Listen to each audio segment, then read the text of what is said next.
It is November 11th, 2017, a Saturday, and it's Veterans Day. And in light of the fact that it's Veterans Day, I have a treat for you. What do we have here? Let's find out.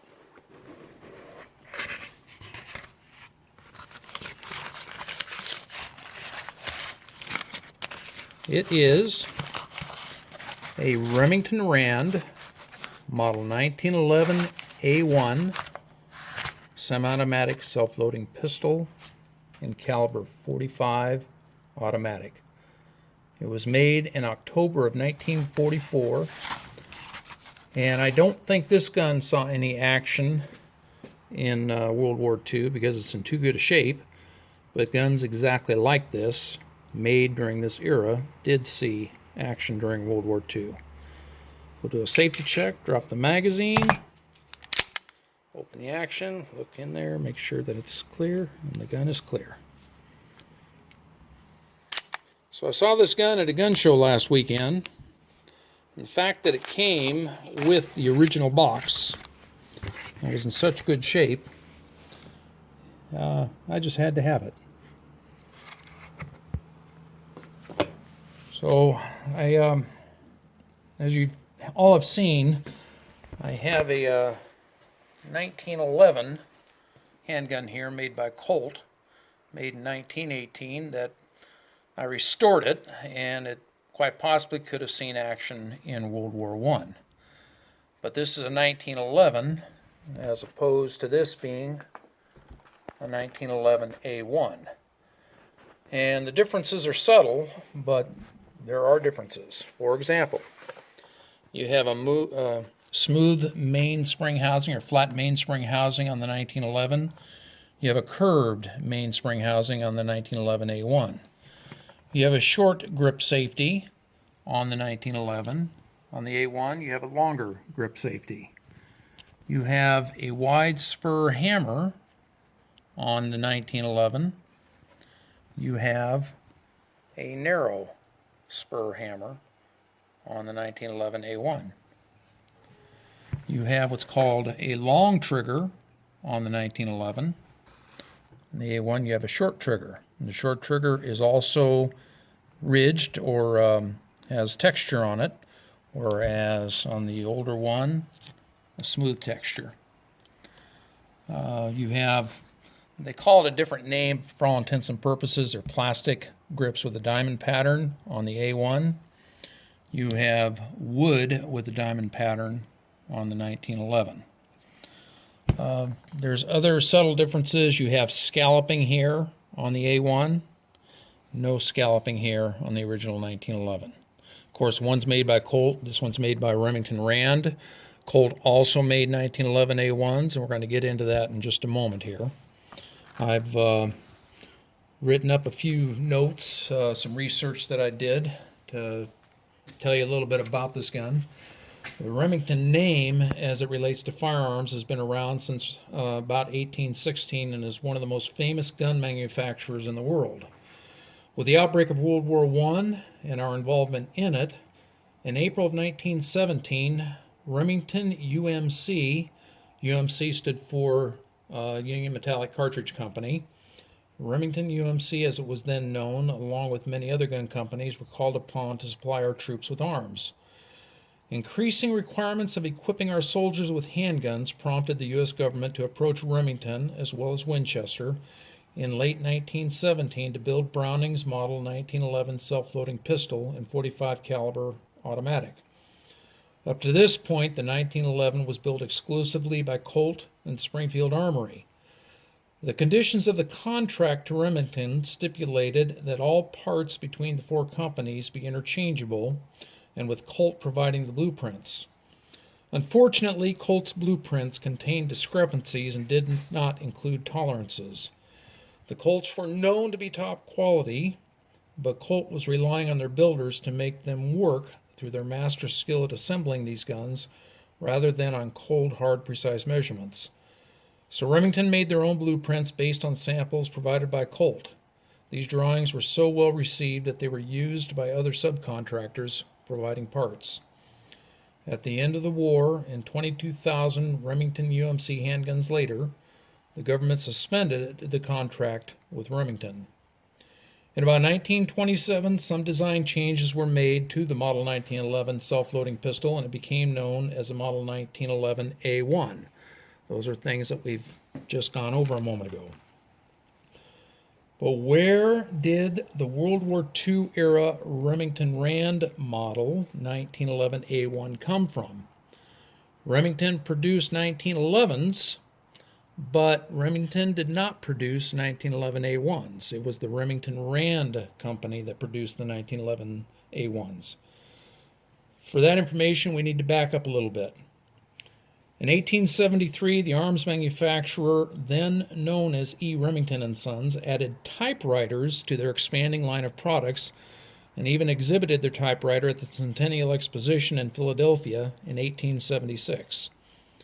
Apparently, typewriters did not turn out to be a moneymaker for Remington, so in 1886 they sold the typewriter portion of their business to Standard Typewriter Manufacturing Company, Inc. Included in that sale was the right to continue using the Remington name, and in 1902, having no connection to the manufacturing of firearms, they changed their name to Remington Typewriter Company.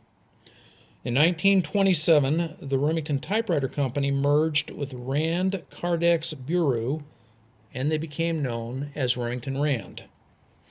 With our involvement in World War II, our troops were once again in need of handguns. Lots and lots of handguns. Remington Arms Company was busy producing ammo for the war and was not called upon to once again make them. Instead, other companies were called upon. In addition to Colt, these included Ithaca, Union Switch and Signal, Singer Sewing Machine Company, which, by the way, made only 500 handguns, and Singer just went for auction the other day at, I think, well over $250,000 because there's so few of them. So Singer Sewing Machine Company was one of the companies, and then also Remington-Rand. In spite of having no experience in building firearms, Remington-Rand opened a new factory in 1942 and got to work. Initial samples performed well, but tests by ordnance inspectors revealed problems with interchangeability of parts. In early 1943, production was stopped, management changed, and then production resumed just 2 months later. By early 1945, Remington-Rand was building the lowest priced and what was considered by many to be the best quality pistol in the war effort. By war's end, they had produced well over 875,000 Model 1911 A1 self-loading pistols. So there's quite a bit of history behind that gun right there. If you had a relative that was in World War II, there is a better than even chance that he was carrying a Remington-Rand as opposed to a Colt or a Union Switch and Signal, especially a Singer. I don't think any Singers ever went over into combat. So what we're going to do is I have not fired this gun yet, so we're going to load it up, and we're going to take 7 shots at a gong out there so I can get an idea of where it's hitting. And then after that, we're going to take another few shots at the falling plates and see if I can knock all the falling plates down. Most of the information I got from what I just shared with you came from this book right here. This is an outstanding book. There's other books out there. There's one that I'd love to get, but it's out of print and it's very, very expensive if you find one. It's got a lot of good information in there about both the 1911 and the 1911 A1. This, by the way, is an original cartridge for the 1911, made at the Frankfurt Arsenal. Let's see if you can see that, FA, and it's got a little 18 on there. So it was made in 1918, the same year that the 1911 was made, right here. This is a modern 45 automatic cartridge made by Winchester. This here is a box of 45 auto ammo made in 1943. What's interesting about this is it has a steel case as opposed to a brass case. I don't know if any of you remember, but some pennies during the war were actually made of steel, trying to save copper for the war effort. In this case, they were needed to save brass, probably for rifle ammunition, so they made cartridge cases out of steel. But this was made in 1943.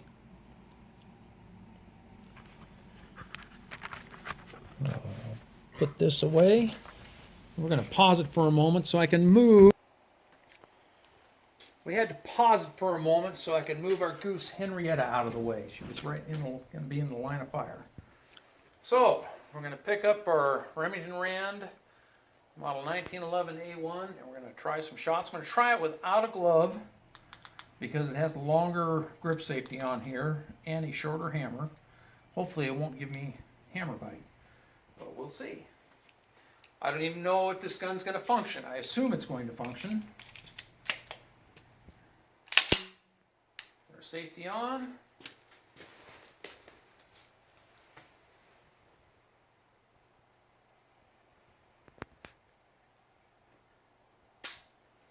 How do you like that? Oh, it helps if you rack around in the chamber.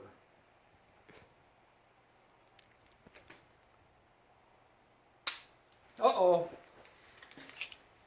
That ain't good. Pause it if you would, please. I don't think I had the magazine seated all the way, so we're going to try this again. We'll do a press check. Yep, there is a round in the chamber. We're ready to go.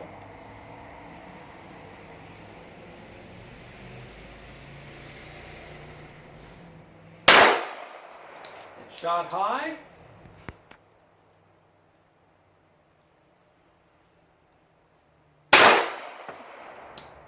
Couldn't tell you where that one hit.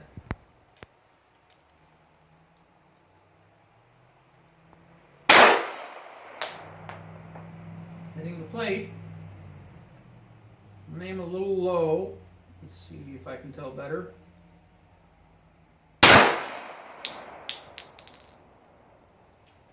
Okay, so it shoots about 6 inches high at this distance. But it's shooting center. Yes.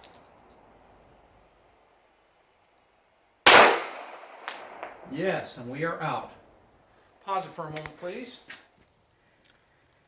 So on my first couple of shots, I was aiming here, and I was hitting here. So then I started aiming here, and look where I was hitting. So that's good. That gun shoots pretty doggone good if it shoots a little high. Oh, by the way, I'm getting hammer bite, so I'm going to wear gloves for the next few rounds. So now, put another magazine in here. I'm going to make sure that it's seated well. And we did not feed it in there. So we're going to drop the mag. And we are going to now only have 6 rounds in here. There we go. Safety on. Come up. Safety off. I'm going to aim at the low portion of those gongs. Come on, see me flinch. 1. 2. Oh, miss. Miss.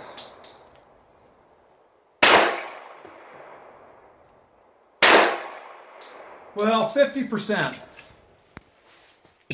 I don't know when the last time this gun was shot, but I bet you it's been a while. I would say close enough for government work.